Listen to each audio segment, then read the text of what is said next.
5 বার যদি পোলাও খায় তাহলে তো বদহজমি হবে। তারা এটা চান না জাতির কাছে আরেকবার পরিষ্কার করতে যে শুধু ডাকসু জাকসু রাকসু জকসু নয়, সিলেটের লোকেরাও ইউনিভার্সিটির লোকেরাও ওনাদেরকে ভোট দিবেন না।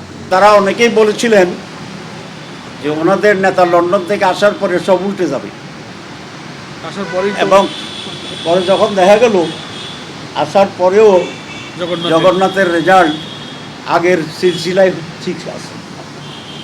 এখন জাতীয় নির্বাচনের পরে শাহজালালে একই ধরনের আরেকটি নির্বাচন, তাদের জন্য কিছুটা বদহজমি তো হইতেই পারে। তারা 5 বার যদি পোলাও খায় তাহলে তো বদহজমি হবে।